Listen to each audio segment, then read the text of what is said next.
Hello दोस्तों, welcome back to my new video. सबसे पहले डिस्क्लेमर देना चाहूँगा कि इस वीडियो को प्योरली एजुकेशनल पर्पस के लिए ही रिकॉर्ड कर रहा हूँ। मैं कोई भी बाई या सेल का रिकमेंडेशन इस वीडियो के माध्यम से मैं आप लोगों को नहीं दे रहा हूँ।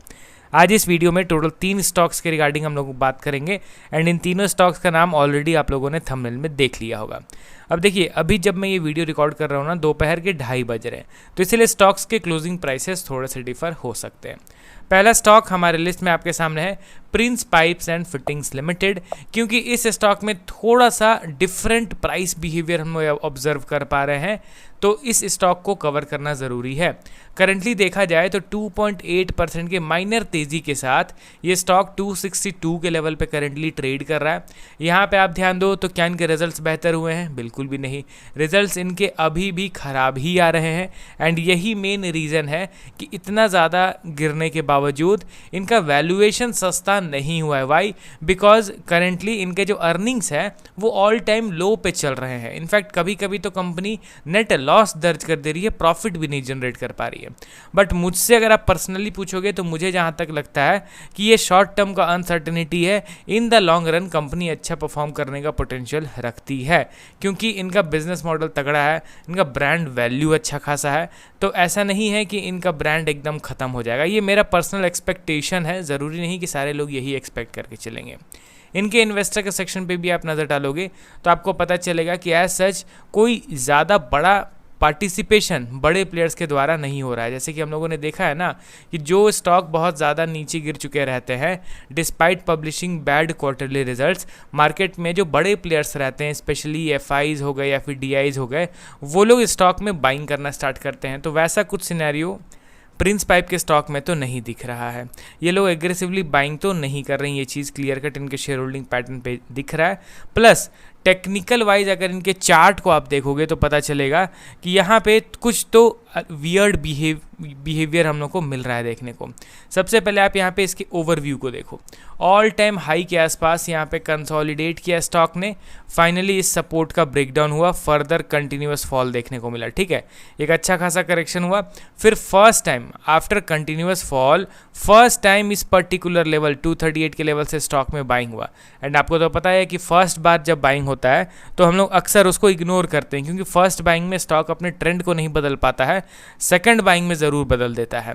तो फर्स्ट बाइंग यहाँ पे हुआ, हमने यहाँ पे इस लेवल को ड्रॉ कर लिया कि नहीं भाई ये हमारा इंपॉर्टेंट सपोर्ट है।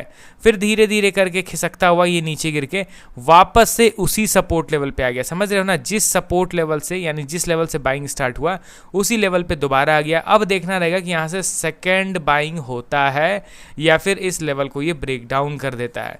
मैं चार्ट को अब थोड़ा सा जूम इन करता हूँ एंड अब आप यहाँ पे ध्यान से देखिए तो ये फर्स्ट बाइंग तो हम लोगों ने देख लिया। अब ये सेकंड बाइंग जहाँ पे होना चाहिए था वहाँ पे स्टॉक प्रॉपर बेस बना रहा है, क्योंकि यहाँ से यहाँ तक का जो करेक्शन है ना ये अच्छा खासा है in terms of percentage wise. तो सेकंड बाइंग भी इंस्टेंट नहीं हो जाना चाहिए। कितना देख रहे हो ना, अप्रॉक्स 46% का यहाँ पे करेक्शन हुआ है। प्लस ये जो लेवल है इस लेवल को स्टॉक ने ब्रेकडाउन भी कर दिया था। ब्रेकडाउन करने के बाद इंस्टेंटली ऊपर चला गया। इट मीन्स ये ब्रेकडाउन फेलियर रहा, इसको आप ब्रेकडाउन कंसीडर नहीं करोगे। अब यहाँ पे समहाउ एक बेस क्रिएट कर रहा है, ये एक लेवल आप ड्रॉ करके बैठो 275 के अप्रॉक्स में। ठीक है, विद इन फ्यू वीक्स अगर ये स्टॉक 275 का ब्रेकआउट करता है तो हम लोग बढ़ेंगे इस लेवल की ओर जो कि है अप्रॉक्स 380 के आसपास। एंड 380 का फर्दर ब्रेकआउट करता है प्रॉपर कंसोलिडेट करके, इट मीन्स स्टॉक का जो ट्रेंड है वो जाके फाइनली अब बदलता हुआ दिखाई दे रहा है। इट मीन्स स्टॉक का ट्रेंड बेरिश से बुलिश हो गया है। ये कब पता चलेगा? After successful breakout of 380 level. समझ रहे हो ना? तो उसके पहले स्टॉक में हम लोग को नॉर्मल ऑब्जर्व करना है। सेकंड बाइंग के चांसेस अभी इंक्रीज हो रहे हैं स्टॉक में, बेस तो बनना स्टार्ट हो चुका है। अब चलिए बढ़ते हैं हम लोग अगले स्टॉक की ओर। हमारे लिस्ट में आपके सामने है बजाज फाइनेंस लिमिटेड।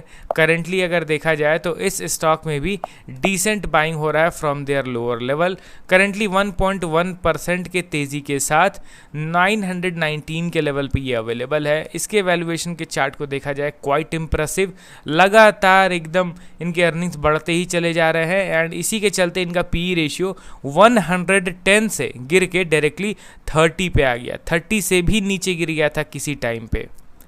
तो ऑब्वियसली इतना बड़ा करेक्शन इनके वैल्यूएशन में हुआ है तो ये अंडर वैल्यूड तो ज़रूर हो गया है। प्लस शेयर होल्डिंग पैटर्न में भी ज़बरदस्त स्ट्रेंथ दिख रहा है। ऑलरेडी अच्छा खासा स्टेक FIs DIs ओन करके चल रहे थे, स्टिल वो लोग और स्टॉक को बाई कर रहे हैं, जिसके चलते स्लाइटली FI एंड DI का इन्वेस्टमेंट और ज़्यादा बढ़ता हुआ ही दिखाई दिया है। एंड पब्लिक का होल्डिंग 11.7% से गिर के 8.7 पे आ चुका है।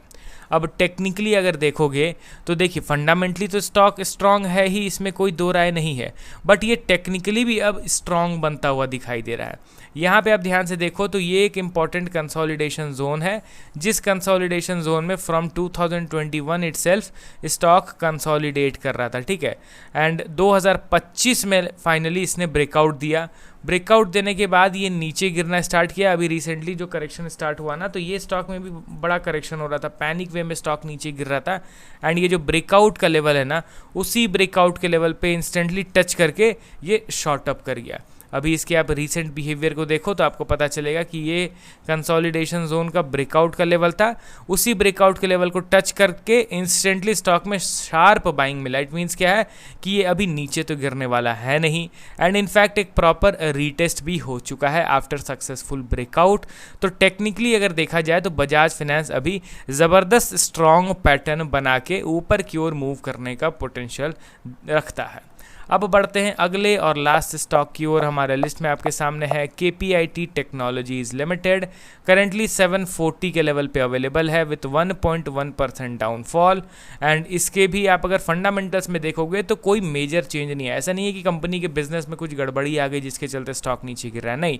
जिस तरीके से कंटिन्यूसली पिछले 4-5 साल से ओवर स्ट्रेच हो रहा था, बाइंग हो रहा था, आज नहीं तो कल करेक्शन तो होना ही था। उस तरीके से 90 डिग्री में तो स्टॉक ऊपर मूव करेगा नहीं ना। एंड वही चीज़ KPIT में करेंटली दिख रहा है। इसके अगर टेक्निकल चार्ट को आप देखोगे तो स्टॉक में डिसेंट करेक्शन हो गया, ठीक है। ऑल टाइम हाई से, ऑल टाइम हाई था इसका अप्रॉक्स 2000 के अप्रॉक्स में, 2000 से गिरता हुआ ये दोस्तों 600 के आसपास आ गया। तो बड़ा करेक्शन तो हुआ है। अब इतने बड़े करेक्शन के बाद अगर रिवर्सल भी होगा तो इंस्टेंट तो होगा नहीं। तो इसका मतलब क्या है कि अगर स्टॉक को रिवर्स करना है तो ये एक प्रॉपर चार्ट पैटर्न बनाएगा बड़े टाइम फ्रेम में। यहाँ पे ये छोटा सा जो रिकवरी हुआ है ना, ये रिकवरी पहले से ही हम लोग प्रिपेयर्ड थे। हम लोगों को पहले से ही पता था कि लिटिल बिट अब पुल बैक मिलेगा देखने को, क्योंकि कंटिन्यूअस सेल ऑफ हो रहा है, समझ रहे हो ना। एंड उस दौरान मैंने वीडियो जब ये लगातार नीचे गिर रहा था ना, उस समय मैं वीडियो अपलोड करके आप लोगों को कंटिन्यूसली बता रहा था कि स्टॉक में अब रिकवरी आएगा, बट उस रिकवरी को रिवर्सल नहीं कंसीडर करना है। अभी स्टॉक नीचे से हल्का रिकवर कर रहा है, कुछ भी वैसा बुलिश प्राइस एक्शन नहीं बना है जिस बेसिस पे मैं ये कह सकूं कि डिसेंट बाइंग हो गया है, अभी ये स्टॉक ऊपर जाएगा, वैसा कुछ सिनेरियो नहीं हुआ है। अभी के लिए तो मैं इसको टोटली इग्नोर कर रहा हूं, वैसा कुछ सिनेरियो क्रिएट होगा तो एक वीडियो ज़रूर अपलोड करके आप लोगों को बताऊंगा। तो चलिए मिलता हूं अब नेक्स्ट वीडियो के साथ। Okay then, bye bye.